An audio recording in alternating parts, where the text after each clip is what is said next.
Berapa banyak uang yang bakal didapatkan para investor itu akhirnya? Sue mendapatkan 435.551 dolar. Jim mendapatkan 257.386 dolar dan Tom mendapatkan 234.467 dolar. Selamat datang di Bedah Buku. Kali ini kita akan bahas buku The Psychology of Money bab 6. Anda menang undian. Buku ini akan dibuka dengan pernyataan Brad Pitt ketika menerima Screen Actor Guild Award. Dia berkata bahwa saya sudah melakukan ini selama 30 tahun. Saya pikir rumus sederhananya, ada proyek yang berjalan dan ada yang tidak. Tidak usah pusingkan dua-duanya, lanjutkan saja dengan proyek berikutnya. Di dalam bab ini akan Anda temui istilah ekor di sepanjang kehidupan. Istilah ekor adalah sesuatu yang dapat merubah diri Anda atau kejadian dalam hidup Anda menjadi sebuah keajaiban yang luar biasa. Mari kita lihat dari kasus-kasus berikut. Yang pertama itu dari kisah Disney, di mana Disney dikenal dengan seorang animator, dan Disney adalah studio pertama yang bangkrut karena film-film mereka hampir diproduksi 400 lebih dengan biaya yang besar. Namun akhirnya Disney memiliki kejadian ekor yang dapat merubahnya dengan waktu yang sangat singkat, di mana munculnya film Snow Witch dan The Seven Dwarfs mengubah segalanya, mendapatkan 8 juta dolar dari film tersebut selama 6 bulan pertama di tahun 1938. Hal ini jauh lebih besar dari apapun yang mereka dapatkan sebelumnya, dan saat itu studio Disney bertransformasi dan semua hutang perusahaan mereka dilunasi.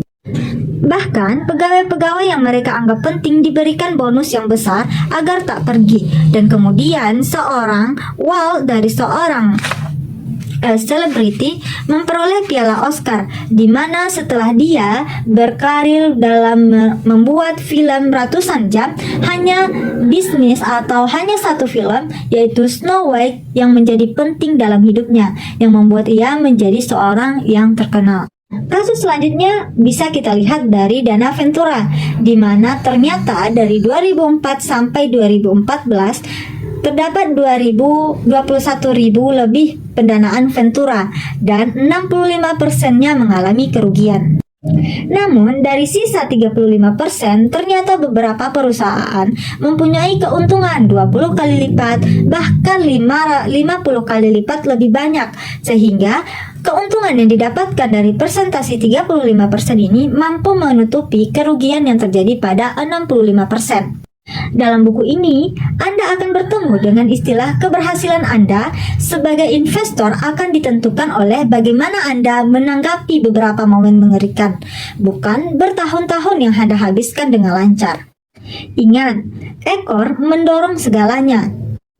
Peristiwa ekor juga dapat menghancurkan seperti yang terjadi di kasus Carolco, di mana Carolco adalah dapat memproduksi film yang terkenal pada 1980-an dan 1990-an, termasuk 3 film Rambo pertama, The Terminator 2, dan Basic Instinct, dan Total Recall. Carolco akan menjadi sangat sukses pada saat itu, bahkan omsetnya mencapai $500 million pada 1961 dengan kapitalisasi pasar 400 juta dolar, jumlah yang besar dulunya. Namun kemudian Carolco ambruk karena film-film mereka tak lagi muncul dan tidak laris. Nah, pada akhirnya Carolco bangkrut pada 1996. Itulah yang terjadi ketika peristiwa ekor tidak baik, maka dia akan menghancurkan, walaupun pada awalnya Carolco dapat disebut dengan sesuatu yang luar biasa. Kasus peristiwa ekor lainnya dapat kita lihat dari Amazon. Pada 2018, Amazon barulah mendapatkan momen ekor perusahaan mereka, di mana mereka berhasil dengan Prime dan Amazon Web Service-nya.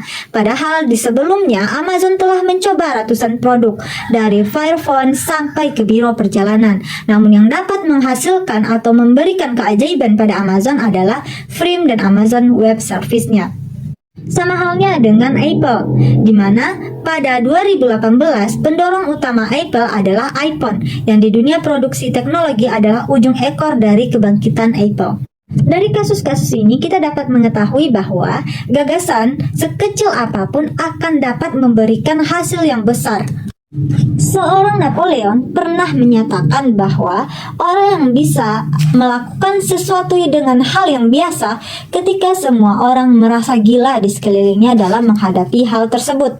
Pernyataan Napoleon dapat kita lihat dari ilustrasi berikut. Kita anggap saja ada 3 orang dalam menanggapi sesuatu yang terjadi pada pasar modal.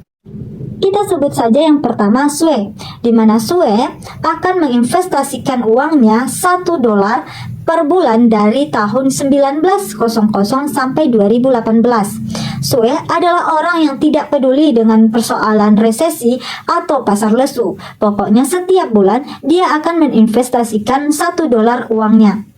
Sedangkan yang kedua, kita sebut saja dengan Jim.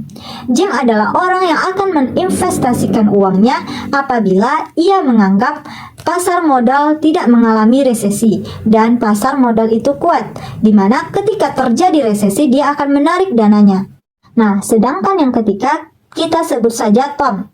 Tom adalah orang yang akan berinvestasi sebesar $1 setiap bulannya apabila ia telah memperkirakan bahwa resesi itu tidak akan terjadi, atau dia kalau misalnya terjadi resesi dia akan memantau selama 6 bulan dulu. Ketika setelah 6 bulan dia merasa pasar modal itu sehat, barulah dia melakukan investasi. Nah, mari kita lihat hasil yang akan mereka dapatkan dari pola pikir mereka ini.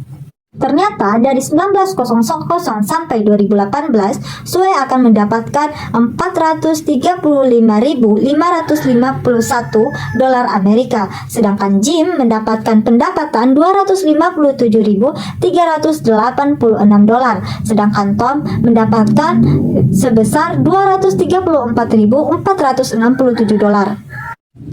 Dari sifat ini, kita dapat melihat bahwa Sue lah yang mendapatkan pendapatan terbesar, di mana Sue hampir memperoleh 3/4 kali lebih banyak daripada tim Jim dan Tom. Dari kasus ini, kita dapat mendefinisikan bahwa orang yang jenius dalam investasi adalah orang yang bisa melakukan hal biasa ketika orang-orang lain di sekelilingnya merasa gila. Ekor akan mendorong segalanya. Dalam kasus kehidupan, Anda akan menyadari bahwa banyak hal yang keliru, patah, gagal, dan jatuh itu adalah sesuatu yang normal. Jika Anda memiliki saham dengan baik, Anda akan benar-benar paling-paling separuh dari keputusan yang Anda buat adalah salah. Nah, kalau misalnya Anda seorang pemimpin bisnis yang baik, barangkali separuh produk dan gagasan strategi Anda hanya dapat memberikan suatu keampuhan. Artinya di sini ada separuh kegagalan dalam bisnis Anda. Itu pun dengan investor, Anda tidak akan mendapatkan keputusan-keputusan yang baik setiap saat. Ada beberapa persen Anda akan mendapatkan keputusan salah. Namun tidak jarang ketika Anda membuat sebuah keputusan yang tidak begitu besar, namun ternyata hasilnya akan dapat merubah kehidupan Anda. Bila Anda sangat memperhatikan keberhasilan seseorang yang Anda teladani, sebenarnya faktanya itu semua adalah sebagian kecil dari hal-hal kecil yang mereka lakukan sebelumnya. Seperti kasus Buffett, kita hanya mengetahui bahwa dia adalah seorang investor yang besar, tetapi kita tidak mengetahui bahwa Buffett pernah memiliki pilihan buruk, bisnis yang payah, dan akuisisi yang jelek, sampai pada akhirnya dia mempunyai peristiwa ekor yang merubah dirinya menjadi sangat besar. Seorang George Soros berkata, semua yang Anda lakukan bukan soal benar atau salah, tapi yang penting melainkan seberapa banyak uang yang Anda dapatkan kalau Anda benar dan seberapa banyak uang yang akan hilang ketika Anda salah. Nah, ketika Anda bisa melakukan kesalahan, setidaknya kesalahan itu adalah setengah dari seluruh kesempatan dan masih mendapatkan keuntungan Anda. Artinya, ketika Anda melakukan sebuah kegagalan atau kerugian, maka pastikanlah atau usahakanlah pendapatan atau keuntungan yang Anda dapatkan lebih besar dan mampu menutupi kesalahan dan kerugian itu. Terima kasih, kita akan bertemu lagi di bab 7.